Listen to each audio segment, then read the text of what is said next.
Buenos días, comenzamos con otra enfermedad que es prevalente y es endémica de Misiones, que es la toxoplasmosis. Bueno, la toxoplasmosis es una enfermedad infecciosa. Acuérdense que las enfermedades infecciosas son producidas por organismos vivos. Es histoparasitaria, que quiere decir que es producida por un organismo que parasita los tejidos, y el agente etiológico es un protozoario que pertenece a la especie Toxoplasma gondii. Es un parásito obligado y que se elimina a través de la materia fecal de los felinos. Es una infección ampliamente distribuida por todo el mundo y en muchas especies, y en ellas está incluido el ser humano. El agente causal se identificó en 1908, pero recién se reconoció en los 50 como una infección crónica y prevalente. Es una zoonosis, o sea, es transmitida por los animales al ser humano y es de distribución universal, o sea, hay toxoplasmosis en todo el mundo, pero sí hay que tener en cuenta esto: no es transmitida por contacto directo con felinos. O sea, si yo le abrazo al gato, le acaricio al gato, o el gato me araña o me muerde, no me va a transmitir la toxoplasmosis. La toxoplasmosis sí es transmitida a través de la materia fecal de los gatos. Ya vamos a ver cómo se da el contagio. Bueno, la Organización Mundial de la Salud considera a la toxoplasmosis como la enfermedad dentro de las transmisibles las más difundidas. Es una ETA, es una enfermedad transmitida por alimentos. Cómo el ser humano adquiere esta enfermedad a través de la ingesta de carnes crudas o mal cocidas, por el consumo de agua contaminada con heces de gato o con verduras contaminadas con heces de gato, y que son verduras que se consumen crudas y que están mal lavadas. Bueno, el agente etiológico es el Toxoplasma gondii. El Toxoplasma gondii pertenece al reino Protistas, pertenece al subreino Protozoa, es un protozoo. Pertenece al filum Apicomplexa, o sea, los apicomplexos tienen estructuras para invadir las células. Pertenece a la clase Sporozoa, quiere decir que no tienen estructuras locomotoras y hace referencia a su forma de reproducción. Pertenece a la subclase Coccidia, o sea, todos los apicomplexos y los coccidios son parásitos intracelulares. Pertenece al género Toxoplasma y a la especie Gondii. Acá hay una imagen obtenida con el microscopio electrónico de transmisión, donde se ven las organelas propias de una célula eucariota. Acá tenemos el núcleo, el retículo endoplasmático, el aparato de Golgi. Por debajo de la membrana plasmática, si bien no tiene estructuras locomotoras, pero tiene microtúbulos que que están debajo de la membrana plasmática y que le permite contraerse para movilizarse, realizar pequeños movimientos. Tiene en la parte anterior, fíjense acá, hay una imagen obtenida con microscopio electrónico de barrido, donde se ve que la parte anterior es diferente a la parte posterior. Si bien no tiene estructuras locomotoras, pero en la parte anterior tiene un anillo polar y sistema conoide. Es un sistema conoide en el que desembocan los rópteres, que son estructuras que producen y secretan las enzimas en el sistema conoide. Esas enzimas son proteolíticas y que le facilitan destruir e invadir la célula a la que van a parasitar, ¿no? Bueno, acá hay otro esquema del Toxoplasma gondii, donde podemos ver las organelas típicas de una célula eucariota: núcleo, mitocondrias, aparato de Golgi, el anillo polar y sistema conoide, y los rópteres que producen y secretan las enzimas. Bueno, vamos a ver algunas características del Toxoplasma gondii. O sea, el término toxoplasma viene de toxón, que significa arco, y plasma significa figura o formación, por la forma de arco que tiene, que acá se puede ver bien en esta imagen tomada con microscopio de barrido electrónico. Es un parásito eurixieno. ¿Qué quiere decir que sea eurixieno? Que tiene múltiples hospedadores. Tenemos hospedadores definitivos y hospedadores intermediarios, pero felinos, muchos mamíferos, el ser humano y muchas aves también. Fue descubierto en 1908 por Alfonso Splendore en Brasil, pero en conejos, pero más o menos al mismo tiempo fue observado en un roedor, Pterodactylus gondii, al norte de África por 2 franceses, por eso es que se llama Toxoplasma gondii. Bueno, acá podemos ver el ciclo biológico del parásito, o sea, no de la enfermedad, sino del parásito, que es el Toxoplasma gondii. O sea, la enfermedad es como consecuencia del ciclo biológico del parásito. Bueno, vamos a comenzar con el gato, que se consume carne que tienen los músculos bradizoitos, o sea, quistes que tienen en su interior los bradizoitos. Esos quistes tienen aproximadamente 70 micrómetros, están en los músculos de las aves, de algunos mamíferos, como por ejemplo los roedores, las ratas, por eso que las aves y los mamíferos actúan como hospedadores intermediarios. Entonces el gato incorpora esos quistes, pasa por el tubo digestivo, cuando llega al intestino, más o menos 2 días después de la infección, se abren, se rompen esos quistes y salen los bradizoitos. Esos bradizoitos infectan las células intestinales del gato, los enterocitos, y se reproducen asexualmente por escisión múltiple dentro de las células intestinales, dentro de los enterocitos. Ahí luego que están los trofozoitos maduros, así se llaman ahora, porque esta fase asexual se llama esquizogonio, y salen los trofozoitos infectan otras células intestinales del gato, donde va a ocurrir la formación de las gametas, donde comienza la fase sexual. O sea, esos trofozoitos van a infectar células y van a reducir su material genético para transformarse en gametas. O sea, ocurre un proceso meiótico donde se van a formar microgametas, o sea, las gametas masculinas, y macrogametas, que son las gametas femeninas.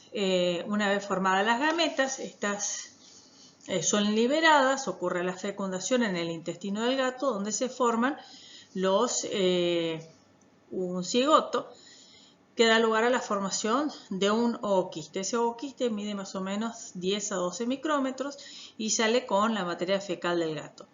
Esos ooquistes, entonces inicialmente inmaduros, y ciertos hábitos del gato favorecen la maduración de esos ooquistes, porque normalmente cuando hace sus necesidades, cuando deposita su materia fecal, el gato remueve la tierra, los tapa, los entierra y airea esa tierra, porque los ooquistes, para desarrollarse y transformarse en ooquistes maduros, necesitan primero estar protegidos de la luz solar, y el suelo debe estar aireado, o sea, hay un desarrollo en el ambiente externo.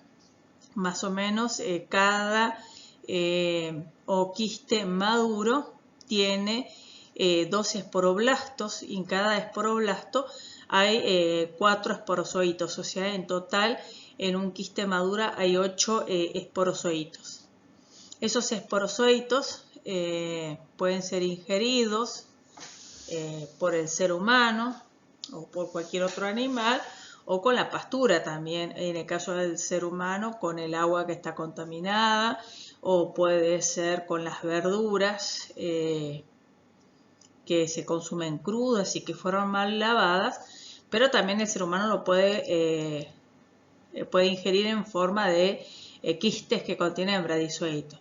Bueno, pero vamos a tomar esta vía. Entonces vamos a suponer que el ser humano ingirió esos quistes maduros que contenían esporozoitos. En el intestino, esos quistes se abren, pero no se pueden reproducir en las células intestinales del ser humano.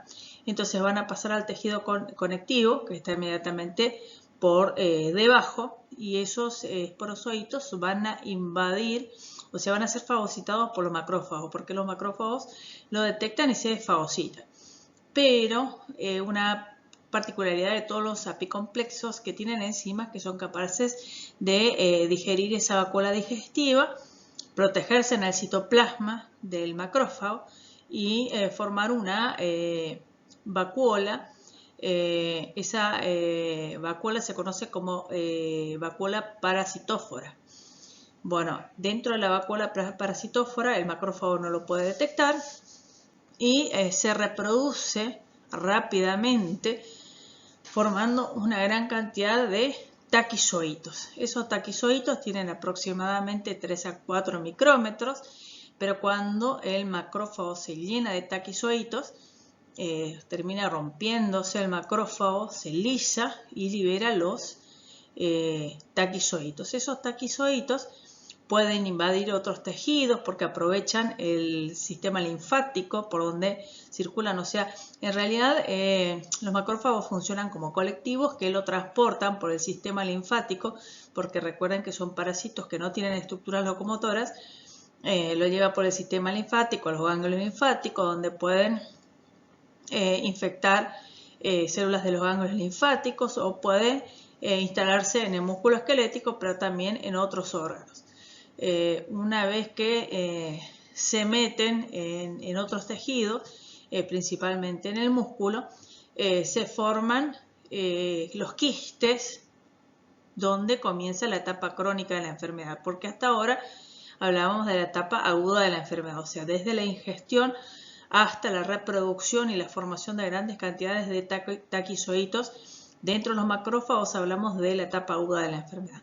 Una vez que los taquizoitos salen del macrófago e invaden, por ejemplo, el músculo, en el músculo, como ya fue detectado por el sistema inmunológico, estos se reproducen pero más lentamente, por eso se llaman bradizoitos, o sea, se reproducen en forma sexual por escisión múltiple y se forman quistes que miden más o menos 70 micrómetros y que están instalados en el órgano a los que invadió, como por ejemplo el músculo, como por ejemplo el sistema nervioso, como puede ser el pulmón también, o el ojo. Bueno, esos quistes pueden permanecer años en estado latente, pero cuando alguien ingiere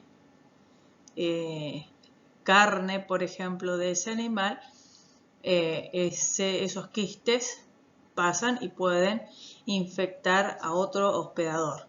Si eso ocurre, si el gato consume, por ejemplo, un ratón que tiene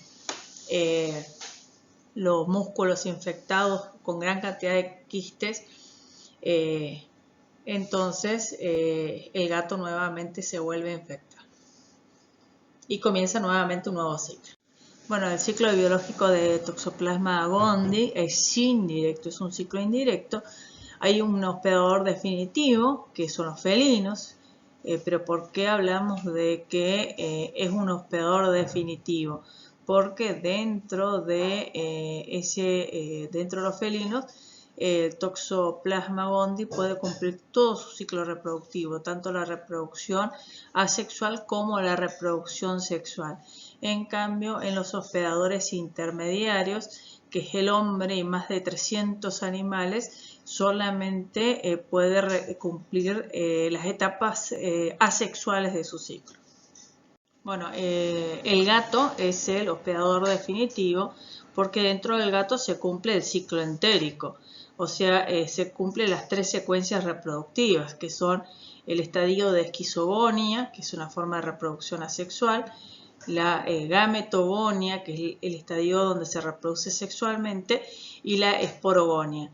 Pero también dentro del gato se puede cumplir el ciclo extraintestinal tisular, que es un ciclo asexual que se conoce como endodiogenia. O sea que el gato es un hospedador completo. En cambio, el ser humano es un hospedador intermediario porque solamente se cumple el ciclo extraintestinal, o sea, el ciclo tisular, que es la forma de reproducción asexual por endodiogenia. O sea que por eso que el ser humano es un hospedador incompleto.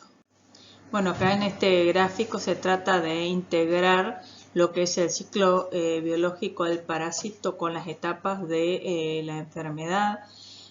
Acá tenemos la etapa asexual, o sea, todo el ciclo entérico que se cumple dentro de los felinos, especialmente el gato. La fase asexual, salen cuando se reproduce asexualmente por escisión múltiple, salen los trofozoitos y esos trofozoitos invaden otras células del epitelio intestinal, otros enterocitos, donde se van a transformar en gametas inicialmente inmaduras y luego en gametas maduras. La macrogameta es la gameta femenina y la microgameta es la gameta masculina. Después que ocurre la fecundación, se forma un embrión, o sea, huevo cigoto, y ese huevo cigoto va a dar lugar a un quiste, un ovoquiste, que inicialmente es inmaduro, pero que en el suelo va a madurar. Entonces acá tenemos los quistes maduros, y ese ovoquiste maduro puede permanecer en el suelo durante un año, un año y medio, y luego esos quistes maduros pueden ser ingeridos ya sea con el agua o con las pasturas por herbívoros, como por ejemplo la oveja, el cerdo, por las ratas, o por aves también como las lechuzas, bueno, todas las aves, o puede ser ingerida por el ser humano con el agua contaminada que bebe, con las frutas que se consumen crudas o que están mal lavadas, y también cuando consume carne de cerdo, de vaca o de aves que están crudas o mal cocidas. Y ahí comienza el ciclo extraintestinal que se conoce como ciclo tisular. Acuérdense que no afecta a las células intestinales, sino que son incorporadas por los macrófagos. En los macrófagos se forman las vacuolas parasitóforas, y todo esto es un pseudoquiste. ¿Qué es un pseudoquiste? No es la vacuola parasitófora, sino que el pseudoquiste es todo ese macrófago que contiene las vacuolas parasitóforas. Ahí se forman los taquizoitos. Esta es la etapa aguda de la enfermedad. Ahora, cuando los taquizoitos invaden ya otros tejidos, como por ejemplo los ganglios linfáticos o el músculo, y se transforman en quistes, donde se reproducen también en forma asexual, pero en forma mucho más lenta, y forman los bradizoitos. Esto ya es la etapa crónica de la enfermedad. Acá tenemos una imagen del epitelio intestinal del gato con los quistes, los zooquistes. Bueno, no hay que confundir, como ya dije anteriormente, la vacuola parasitófora con los pseudoquistes, porque la vacuola parasitófora es la que se forma en el interior del macrófago y es la que contiene los taquizoitos reproduciéndose en forma asexual. Y pseudoquiste es todo, o sea, es el macrófago con las vacuolas parasitóforas. Acá podemos ver un macrófago lleno de vacuolas parasitóforas, y cuando esos macrófagos estallan por la cantidad de taquizoiditos que tienen en su interior. Estamos en la etapa aguda y esa etapa es muy complicada si la mujer está embarazada porque estos parásitos atraviesan la placenta e infectan al feto. Bueno, ¿cómo se los llama cada uno de los estadios? En realidad todos son trofozoitos. Lo que pasa es que se le va cambiando de nombre de acuerdo a la estructura que las contiene. Si están en los ooquistes maduros se los llama esporozoitos. Si están en los pseudoquistes se les llama taquizoitos y si se encuentran dentro de los quistes se llaman bradizoitos. Bueno, acá tenemos diferentes muestras, no tomadas en seres humanos, sino de animales o del suelo. Por lo tanto, las muestras no sirven para el diagnóstico. Esta es una muestra de materia fecal de gato donde se pueden observar los quistes o quistes inmaduros. Acá es una muestra del suelo donde se puede ver los quistes maduros. Acá tenemos los pseudoquistes, o sea, los macrófagos llenos de vacuolas parasitóforas con taquizoitos. Fíjense la cantidad de taquizoitos que encontramos en un solo macrófago y es característico de la etapa aguda de la enfermedad. Y acá ya pasamos a la etapa crónica de la enfermedad. Los quistes, esta es una muestra de músculo donde se ve un quiste lleno de bradizoitos. Fíjense la cantidad de bradizoitos que hay dentro de un quiste y la capacidad infectiva que tiene. Y esto es ese mismo quiste visto al microscopio de barrido, donde se ven cada uno de los bradizoitos como con su forma de banana. Bueno, ¿cómo se puede adquirir la toxoplasmosis? Tenemos que tener en cuenta el mecanismo de infección, o sea, cómo ingresa a nuestro organismo, la vía por la que ingresa y cuál es el elemento infectante. Entonces, el mecanismo de la infección, tenemos el carnivorismo. ¿Qué es el carnivorismo? Es cuando el ser humano consume carne cruda o mal cocida. No es lo mismo canibalismo, es carnivorismo, o sea, consumir carne pero cruda o mal cocida, ingresada a través del sistema digestivo. Y el elemento infectante son los quistes, los bradizoitos. Después tenemos el fecalismo, o sea, el mecanismo infectante es el fecalismo, es a través de la materia fecal del gato. ¿Cómo ingresa? Por vía digestiva. ¿De qué forma? Cuando consumimos agua infectada con materia fecal del gato o verduras que se consumen crudas y frutas también que se consumen crudas pero que están infectadas con materia fecal del gato, donde están los ooquistes maduros. Entonces el elemento infectante es el ooquiste maduro a través de trasplante de órganos. Entonces, ¿cuál es la vía de infección? El órgano trasplantado. Y en el órgano trasplantado, si hay quistes, están en el estadio de bradizoitos. O sea que acá hablamos de estas tres formas, hablamos de toxoplasmosis adquirida o postnatal. En cambio, cuando es de madre a hijo en la etapa aguda, en la vía, el mecanismo de infección es vertical, de madre a hijo, o sea, mecanismo de infección. La vía de infección es transplacentaria porque ese parásito atraviesa la placenta y el elemento infectante es el taquizoito, o sea que es liberado por los pseudoquistes. Entonces ahí hablamos de toxoplasmosis congénita o prenatal. Bueno, ¿cuáles son las manifestaciones clínicas de la toxoplasmosis tanto en el estado agudo como en el estado crónico? Bueno, en las personas que son inmunocompetentes, el 90% de las personas son asintomáticas, o sea, no manifiestan ningún síntoma ni en la etapa aguda ni en la etapa crónica. Eso no quiere decir de que este parásito no afecte principalmente el tejido muscular, pero se establece un equilibrio entre el sistema inmunológico y el parásito. O sea, el sistema inmunológico hace que ese parásito se mantenga en estado de latencia. Bueno, en el 10% restante pueden aparecer ciertos síntomas. Hay que recordar que el periodo de incubación va desde el quinto 5 a 18 días.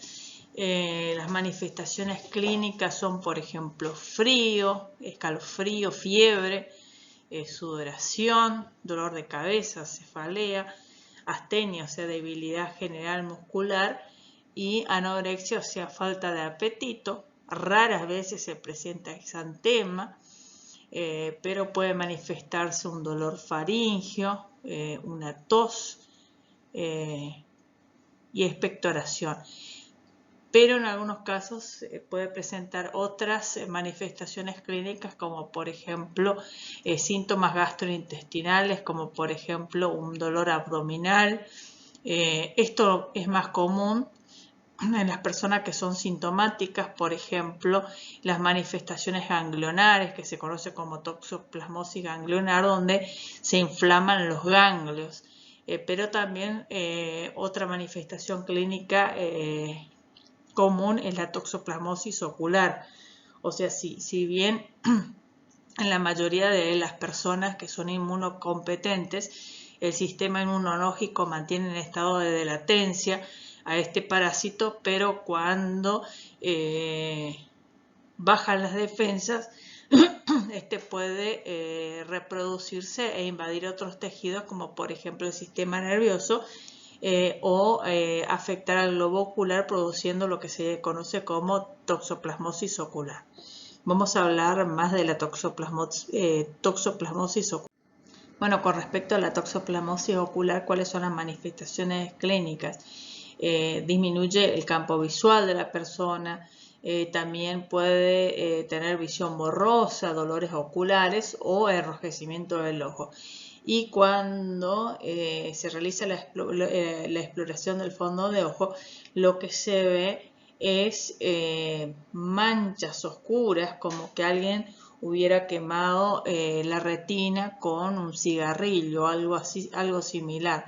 Eso se conoce como corioretinitis, que es una inflamación que afecta no solamente la retina, sino también la coroide.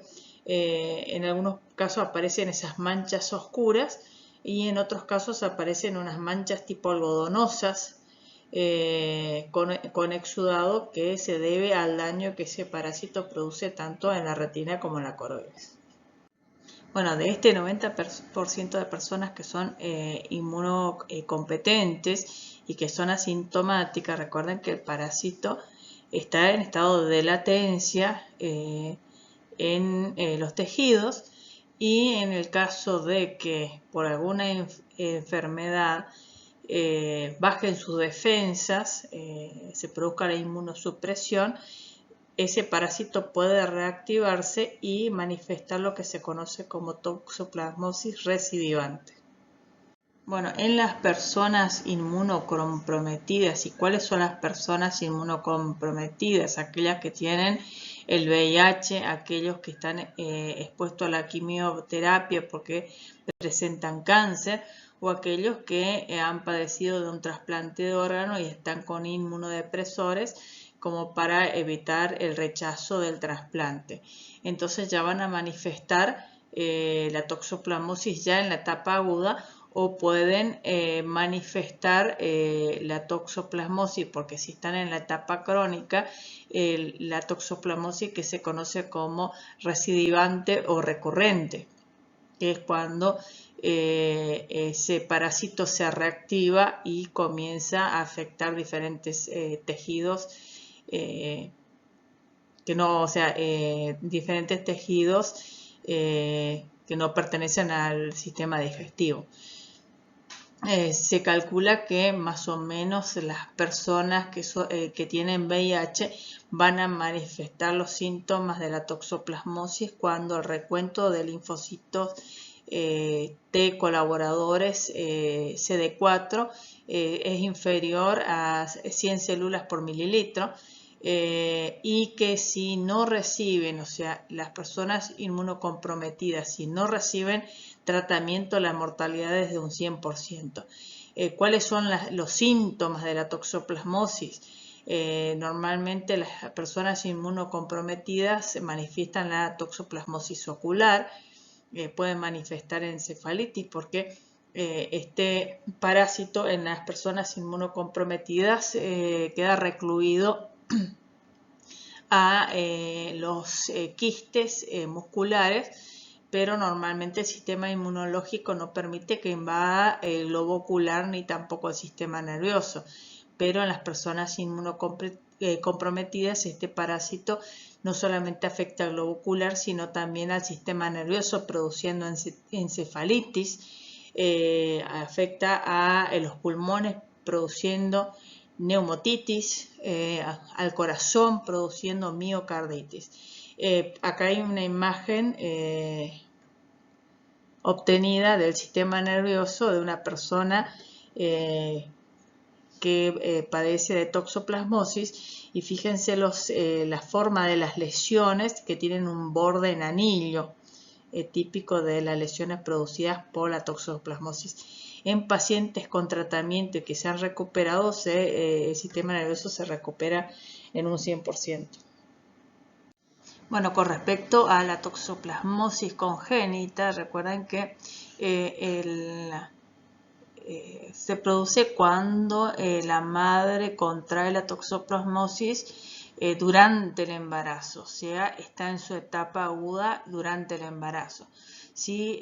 O sea, normalmente la madre es asintomática, pero si contrae la toxoplasmosis, o sea, contrae este parásito en el primer trimestre, normalmente se produce el aborto espontáneo, porque no es que ese parásito atraviesa la placenta, sino produce daños severos por contigüidad, o sea, daños severos que hace que se produzca el aborto espontáneo.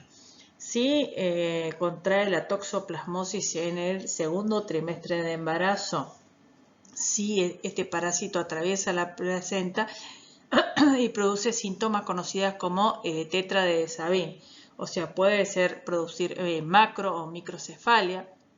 O sea, lo común es que produzca hidrocefalia, pero ¿por qué? Porque afecta al tejido nervioso próximo al acueducto de Silvio, y entonces como el acueducto de Silvio no puede drenar el líquido cefalorraquídeo, entonces se va acumulando y produciendo hidrocefalia. Puede producir retinocoroiditis, calcificaciones cerebrales y trastornos neurológicos graves. Si se produce si la madre contrae este parásito en el tercer trimestre de embarazo, también atraviesa este parásito a la placenta y puede presentar signos leves como retinocoroiditis, trastornos neurológicos o una combinación de ambos. Depende, puede ser grave, puede ser leve, o puede ser que nazca aparentemente sin ninguna secuela. Bueno, fíjense los datos epidemiológicos. Dice que la toxoplasmosis está presente en todo el mundo. Se estima que el 50% de la población mundial está infectada. Entonces, si pensamos 50% de la población mundial afectada y nos ponemos a pensar de que afecta la retina y la coroide, debería ser el 50% de la población ciega.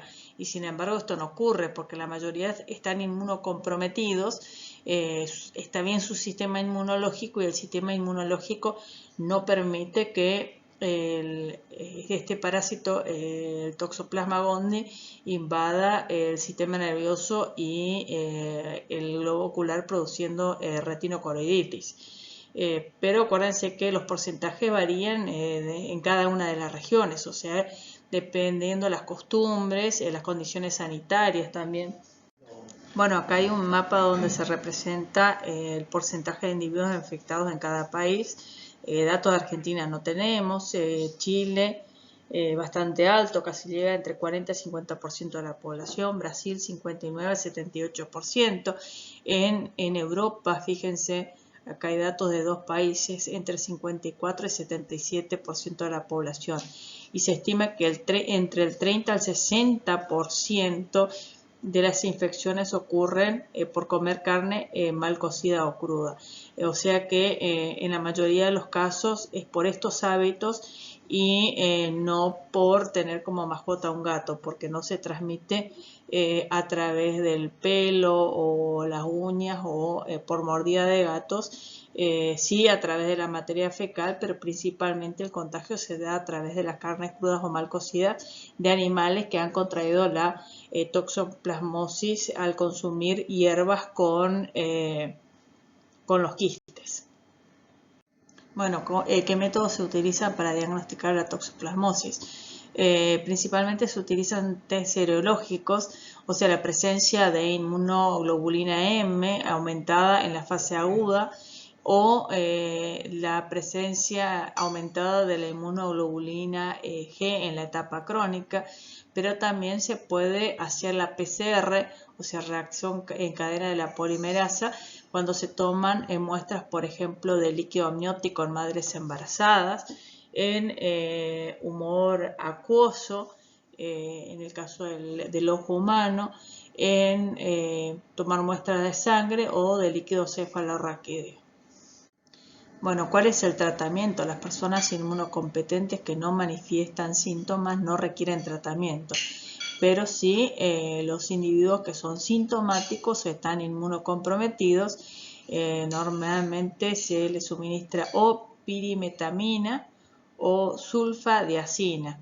La pirimetamina se suministra junto con ácido fólico porque afecta a la médula ósea y no deja que se absorba el ácido fólico, entonces debe ser suministrado con ácido fólico.